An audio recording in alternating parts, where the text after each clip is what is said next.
जय श्री राधे। मैं आचार्य प्रशांत कौशल आज आपके समक्ष पुनः उपस्थित हूँ।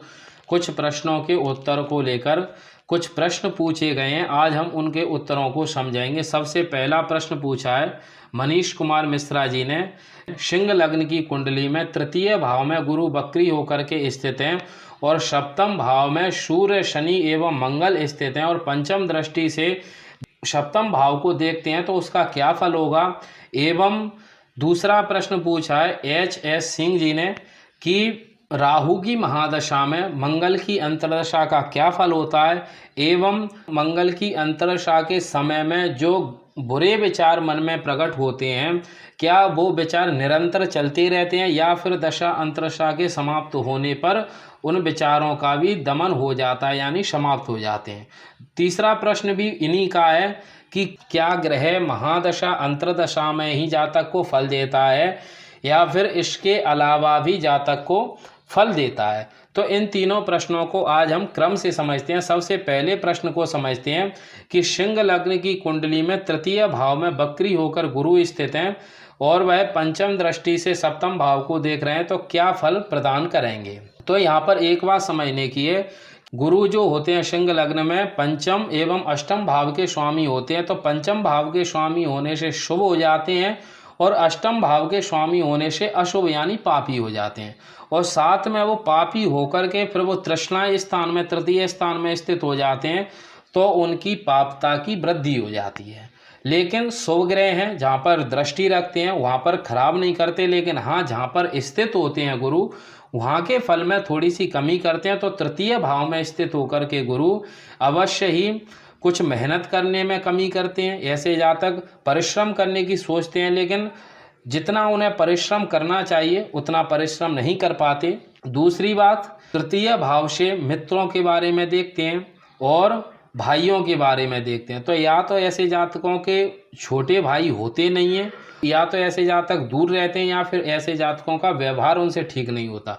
मित्र आदि के बारे में भी देखते हैं तो ऐसे जातक अधिकतर जाना मित्रों को बनाने वाले नहीं होते।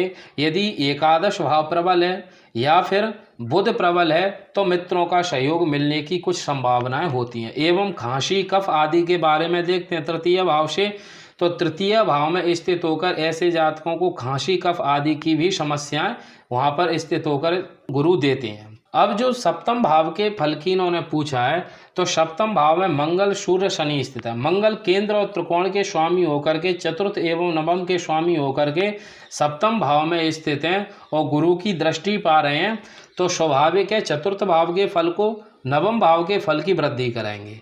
सूर्य लग्न के स्वामी होकर के सप्तम भाव में स्थित हैं, लग्न को देख रहे हैं, लग्न की वृद्धि सूर्य करेंगे और साथ में शुभ ग्रह गुरु की दृष्टि उन पर पड़ रही है तो स्वाभाविक है सूर्य भी प्रबल होंगे और सूर्य एवं मंगल दोनों अच्छा फल देंगे।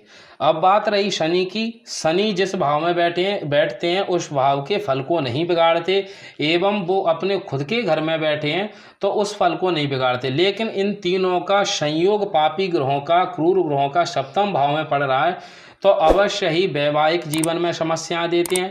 एवं सप्तम भाव में स्थित होकर सूर्य एवं शनि जातक को अवश्य ही पिता से या तो दूर रखते हैं या फिर पिता से व्यवहार में कुछ मतभेद करते हैं। पिता के लिए जातक अच्छे विचार रखते हैं, मन में सोचते अच्छा हैं, उनकी चिंता करते हैं लेकिन फिर भी मन में खटास पैदा कर देते हैं सूर्य एवं शनि।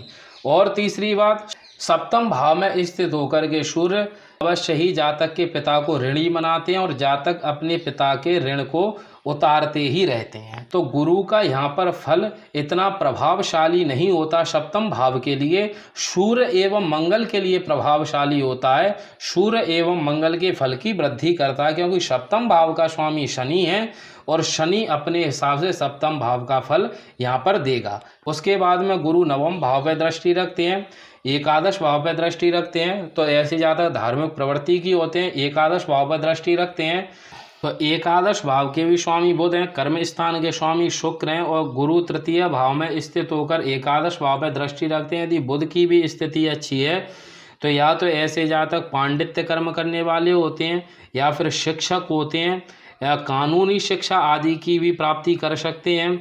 इस प्रकार के कुछ फल प्रदान करते हैं। इनमें भी कुछ भाव के आधार पर एवं ग्रहों के आधार पर कुछ फल बदल जाते हैं।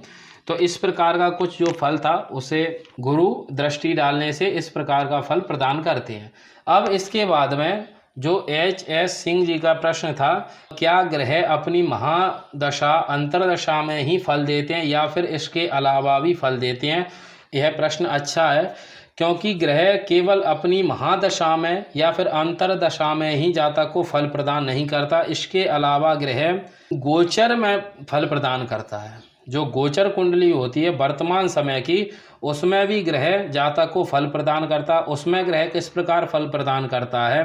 गोचर कुंडली कुछ विद्वान लग्न से मानते हैं और कुछ विद्वान चंद्र राशि से मानते हैं।